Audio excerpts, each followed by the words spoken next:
Well, hello and welcome back. Thanks for coming back. You may have noticed that that is a Renault Clio. Almost the latest edition, currently the same model. It's had a bit of a facelift on the front and they've tampered a little bit with the dashboard. But this is a 2016 Renault Clio, genuine Cypriot car by the way, obviously made in downtown France I would imagine, and then put on a boat and it paddled like crazy to downtown Paphos. Renault Clio DCI, what does that mean? It means that it's got a diesel engine. It's got a 1.5 direct injection diesel engine and it's very, very economical, and on top of that, because it's such a small and a light car, it is pretty swift as well, by the way. If you want the fuel figures, I've been driving this car now for 2 or 3 days and it's averaging around about 60 miles to the gallon. So if you want to put that into European money, we're talking around about 5 litres per 100 kilometres. So that's pretty good, especially in today's terms with the prices of that liquid fuel that's got to go into the tank. So let's go and have a look at it. I mean, it's nigh on in perfect condition, by the way. Like I say, it's knocking on the door of 10 years old now.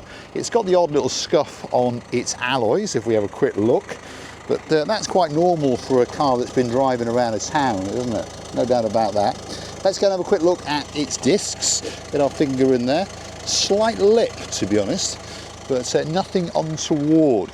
And I'll tell you in a minute that those are the original discs that were on the car from the factory. Again, we've got a scuff or two on the rear wheels, but overall it's looking very, very good indeed. We had a little clip on this rear bumper, by the way, and that's what this little bit of masking is, which we're going to take out. They haven't actually cleaned it up or polished it up yet, by the way. But there's a little scuff on that back corner, which we've done. As to the rest of the rear end, it's nigh on immaculate. Again, we've got those little curbing incidents that you get when you're driving in and around a town, but overall those wheels are in pretty good condition. And the side of the car is straight and very, very clean. And if we go and have a look at this front wheel over here, again, a little bit more of those curbing incidents because of course this is the inside wheel. And the tyres, yeah, they're looking pretty good. We've got about 4 to 5 mil on that tyre, although there's a little rip in the side there, isn't it? So I think we're going to be changing that tyre. Let's go and have a look at the other one. So the front lights we are going to polish up, by the way, because this is what happens to them when the sun starts to deteriorate and eat into the lacquer that's on the actual lights. So we're going to polish those up and then we're going to re-lacquer them and they will look like new. Let's have a quick look at this tyre. Yeah, 2 or 3 mil. So we'll be changing the front tyres, although the rear tyres do look as though they are almost as good as new. Look at that. Look at the depth in there. So, a well looked after car, and you're going to understand in a moment when we open the door and go and have a look inside it, because this car has only done 25,000 kilometres.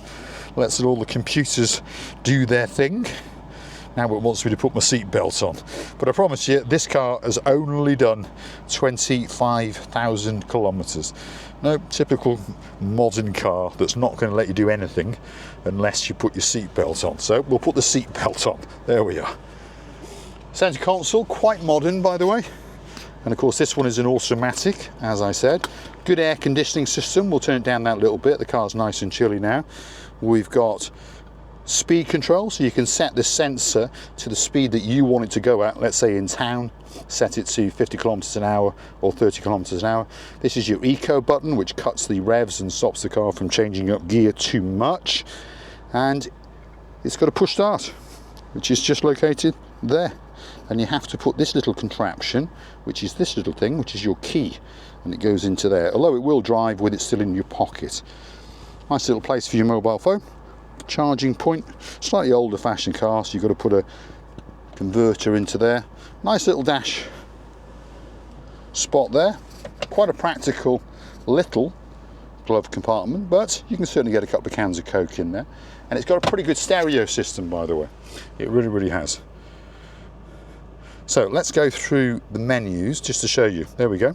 You have a look at that. 24,659 kilometers is all that this car has done. The gentleman bought this for his wife almost 10 years ago. She's loved this little car for driving around Paphos, and now they've decided to upgrade and go and buy a brand new one. But of course Renault, in their great wisdom, didn't offer them that much money for the car. So luckily for me, the gentleman gave me a call to get the little bit of damage on the back and on that front corner done, and well, we agreed a deal. I do think that we've got a very, very nice car, perhaps for someone to buy for a daughter or a son, or perhaps again for a wife. Nice comfortable seats, but you always find that in Renaults, don't you? You always do find it. Headlining is absolutely spotless.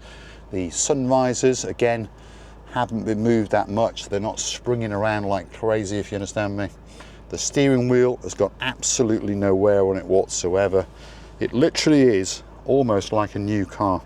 I'm very, very impressed with the quality of it, to be honest, because remember, it is 10 years old and it drives super smooth, super smooth, and goes like the clappers, by the way. So let's go and have a look in the back of it, and perhaps you can make your decision if it's big enough for you. And of course it's got this coupe style, if you understand. There's the front door handle, but where's the rear door handle? I mean, normally it should be there, shouldn't it? But it's not. It's hidden in the rear pillar to make it look that little bit sporty. So if you want that sporty car with 4 doors to run around that town or city where you might live, this could be that car for you. Renault Clio, no doubt, it is one of the most popular cars in mainland Europe and very, very popular in the UK. And there's good reason, because it's a very, very practical car and nicely finished car indeed. And there is the view from the rear seat straight through to the front. Like I say, there's certainly plenty of room in the back of this car for 2 people, perhaps 2 littlies, if you're transferring them up and down to the gyms and the dance classes and to the schools and those kind of things. And I think it's a very nice looking car as well. It's got that little bit of a je ne sais quoi, something special, that little bit of French flair, shall we say. I remember my father was a lover of Renaults, and we had quite a few when I was younger. We used to have Triumphs because my grandfather was a Triumph dealer, and when Triumphs got themselves into trouble and obviously the franchise was no longer available, my grandfather semi-retired and my father flicked over to Renaults, and he started off with a Renault 16 TX, and it had a column shift gearbox, and he absolutely loved that car. And then a couple of years later he bought himself a Renault 20, which was a similar styled hatchback car, biggish saloon hatch we're going to call it. And then he graduated and bought a Renault 30. After that, he fell out of love with Renault because they went into a bit of a strange time in the 80s and switched to BMW and then on to Mercedes. But Renaults have always had a good reputation for making little small cars. People remember the Renault 5. Well, the Clio was a reincarnation of it, wasn't it? And not the biggest boot in the world, but this is what you would expect from a small hatchback, isn't it? And it's pretty deep and pretty practical. And this lifts up, obviously, if you've got something that's a little bit heavier. And of course, the rear seats fold down as well, so it does become a mini little van. So if you're looking for a practical little car, perhaps the Renault Clio could be on your list. Of course, it competes with many Japanese rivals, for example, the Toyota Yaris, of course, the Kia Picanto, and the i10 as they're called in Hyundai's range. You've got the Ford Fiesta, you've got the Volkswagen Polo, the list goes on and on.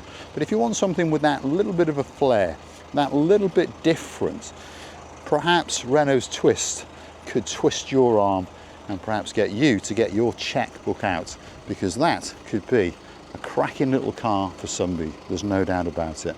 Should we take it for a little whiz around and see just how practical it picks up and the smoothness? Because I've driven it now for a couple of days and it is very, very smooth indeed. Yes, it's got a diesel engine on the outside, it clatters a little bit, but when you're driving down the road, that's the bit that matters. It's pretty smooth and pretty quiet. So come on, let's go and have a quick drive on our little test track up the road to the skips and then back down the road with that view of the blue Mediterranean Sea.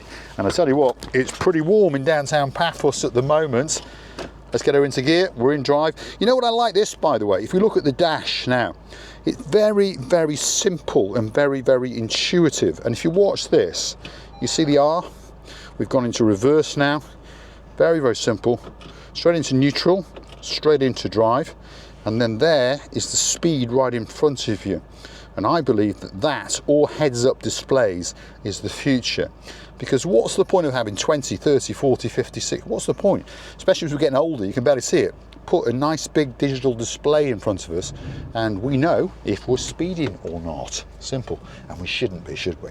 And to be honest, in today's modern society, it's quite difficult to speed, because the speed, men and women everywhere waiting for us, camera vans, and of course cameras fixed everywhere. So if you are driving a car, drive with a little bit of common sense and a little bit of courtesy for all the people that are around you.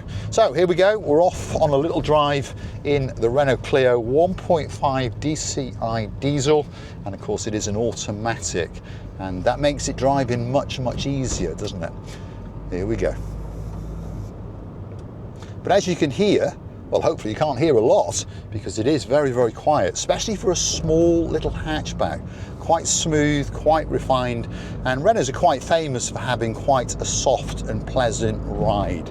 And this one is in dynamic spec, by the way, so this is the top spec. So it's got the big wheels on it, 17-inch, low-profile tyres and all those kind of things. So the ride is, shall we say, slightly firm, but even on these rather rough roads, it's pretty smooth and pretty quiet. And if you want to see how it goes, here we go.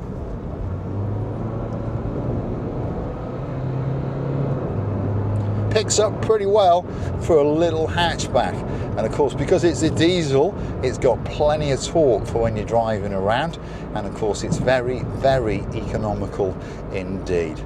So like I say, perhaps if you're looking for a little run around at sensible money that's pretty reliable, got quite a good reputation, the Renault Clio could be that little French beauty that's waiting especially for you. On that note, if you do like what you see, please consider to hit that like, doesn't cost you a single penny. Why not hit that subscribe button? That doesn't cost you a single penny either. It just tells YouTube that you like what you've seen, and perhaps they should recommend my madness to more people like yourselves. And I do thank you for joining me on this journey, Cars and Me, as I buy cars, sell cars, we repair cars in the body shop, and of course in the mechanic shop. You let us know in the comments what type of videos that you want, and we will try to make those videos especially for you. We come into contact with a lot of different cars, so if there's a car that you would like us to feature, please drop it in the comments, and when that car comes in, guess what? We'll make a video especially for you. Now, if you want to keep the channel afloat, why not go and hunt us down on the Buy Me a Coffee platform, Cars and Me Buy Me a Coffee, or go through to our About page where you will see the link, and of course you can gift us that virtual coffee or two. And if you want to see two other channels featuring myself and Marika, that's my partner in her crimes, why not go and hit those other links, Marika and you, as she takes you on her adventures. And of course, if you want to watch us monkeying around in downtown Paphos, you can hit the link for Marika and me, Paphos, Cyprus. I'm going to say thanks for watching. I've enjoyed your company, and hopefully you will enjoy joining me again very, very soon indeed. Let's keep going and show you the smoothness and the quietness of this little runaround known as the Renault Clio. I'll say it again, 1.5 DCI, that's a diesel engine with a 5-speed automatic gearbox, and it's ultra smooth. Good little car, perhaps for your daughter, perhaps for your son, or perhaps for you guys if you want a little run around for a town or a city. It will cope with the longer journeys, don't get me wrong, but I think probably you would want something that a little bit bigger if you want to travel 60, 70 miles, 100 kilometers every single day. But there's no doubt about it, this little car has certainly got that je ne sais quoi, that little bit of French magic, and of course it is a very, very good looking car indeed, and very cheap to run, by the way. There's no doubt about that. All you've got to do is do an annual service, and I'm pretty sure that this Clio will keep on going for another 10 years or so. I'm going to say thanks for watching. If you like what you see, please don't forget, hit the like, smash that subscribe, and please don't forget to keep on coming back and join me on my little car adventure. Thanks for watching. That's an old pickup, isn't it? That's seen better days, but yet again, you see, Japanese, and it's still going. Well, his rear lights are not going, but it's leaning a bit, but there we go. Welcome to the roads of downtown Cyprus. Thanks for watching. I tell you what, this is one of the worst roads for a test drive in the world, and this car is doing very, very well indeed.